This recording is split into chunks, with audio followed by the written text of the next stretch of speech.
Well, there it is, the victory that was expected for South Africa. We thought it would come inside 10 overs. It's ended up coming in, just over 13 overs. Certainly, it will improve their net run rate, but it will not be a situation where they completely overwhelm the opposition. Full credit to the Bangladesh bowlers for sticking to their task and getting 4 wickets as South Africa attempted to get a subpar total, subpar by a distance.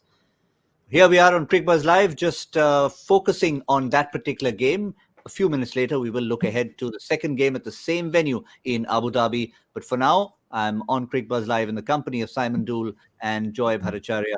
Simon, to start with, food for thought for Bangladesh, but nonetheless, their bowlers will give them a little bit of respite. Yeah, you're on a hiding to nothing a little bit, aren't you, when you only score such a low total 85. The bowlers, there's no blame. There's never any blame for me on the bowlers. You go searching, you go looking for wickets.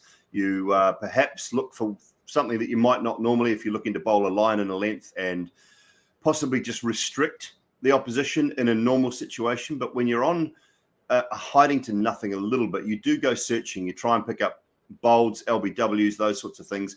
And in the end, they just, it can get away from you. It didn't get too badly away from them at 33 for 3. I think, Joy, they would have felt that they had bowled it well enough to maybe pick up 1 or 2 more. But you're asking South Africa to play poorly, and you're asking your bowlers to do a job that your batters should have done in these situations, to me, Joy. And it's just too hard, isn't it? It was too hard. Now, I just love the way the bowlers bowled. I mean, I think of the days when somebody like the West Indies has quality spinners and somebody like Bangladesh has 2 guys bowling at a 140 odd, and that was good. And I actually liked the way Mahmudullah marshaled whatever resources he had. He threw his best bowlers at them.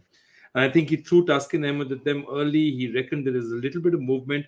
And Taskin had at least 3 or 4 deliveries where he just sliced the batsman into half. And I thought he did really well out there. There's plenty there, which shows that if he gets slightly more helpful pitches, he could be a handful. And Mehdi Hassan came in and knocked down Quinton, and that's the other thing, that Quinton still looked as if I think he was getting bat on ball well, but that delivery got him off. So even South Africa have something to gain out of it. There were a couple of shots out there, and you look at that, and you look at Quinton, and you say, wow, this guy is getting into form, and that's all they need for him. They didn't need his runs today. They just needed him to feel good out there, and I think they got that as well. We'll come to Quinton in a moment, but just to stay on the bowlers for a moment, yes, they picked up the wickets. 34 dot balls between Shoriful and Taskin. And again, looking ahead, they've got a game coming up against Australia. So they'll really need to take that as a big positive, even without them being at full strength. No fizz in this side.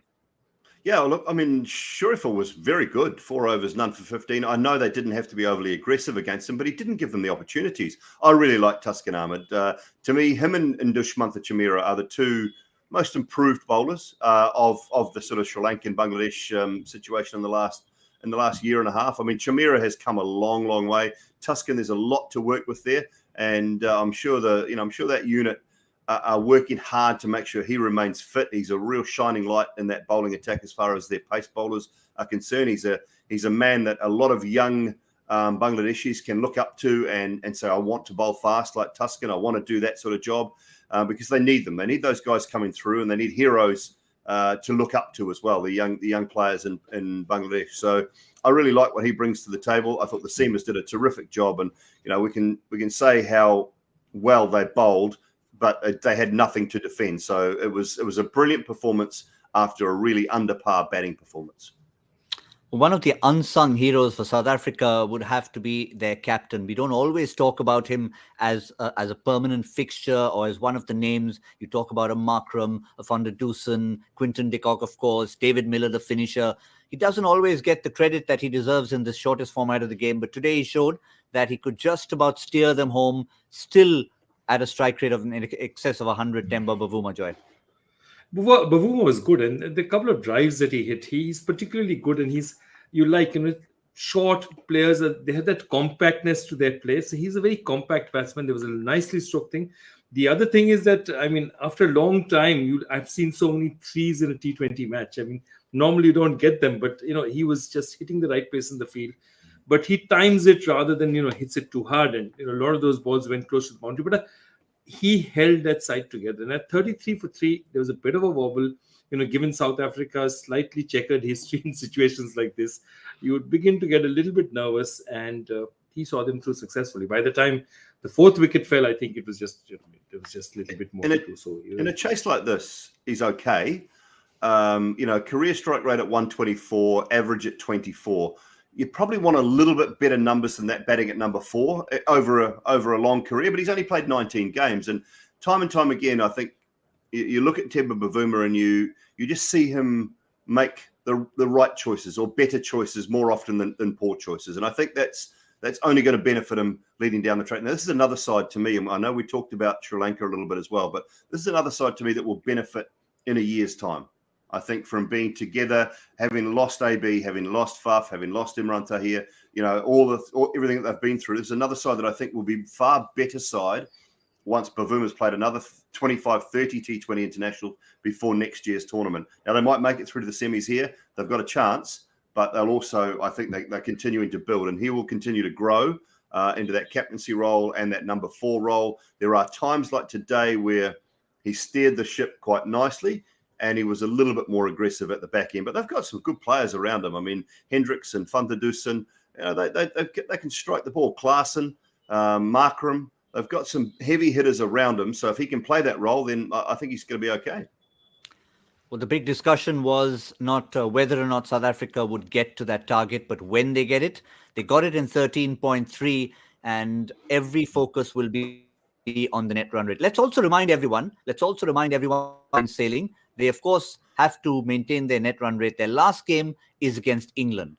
So, of course, South Africa would need to beat England if Australia go ahead and beat the West Indies. If not, they'll need the West Indies to beat Australia. Then they'll level on points over there. So it's still not completely in their hands, Joy. But, of course, they've done the first part well. They now need to try and beat England, because on that particular day, the 2 games that happen, Australia will play first, and then it's England, South Africa in the evening. So Australia will already know they'll be done and dusted with their tournament by then, the league stage. It'll be a fascinating match. And, these days, again, you look at it and you wonder that given these results and given what's happened, say, in World Cup football, is there a case for playing these games together? The last games of the league matches together, is there a case for playing them? And I think you have to look at it, because if South Africa, one is about winning and losing. But, for example, if in a hypothetical situation, if the West Indies beat Australia, and that's very, very possible, because they're a very one of those sides which will blow hot, blow cold, given the kind of talent they have. It's quite capable, and West Indies are quite capable of beating them. Then South Africa may just have to chase a run rate rather than actually, they'll say, okay, we need to lose by 40 odd runs, which will be unfortunate. It's not great for the game.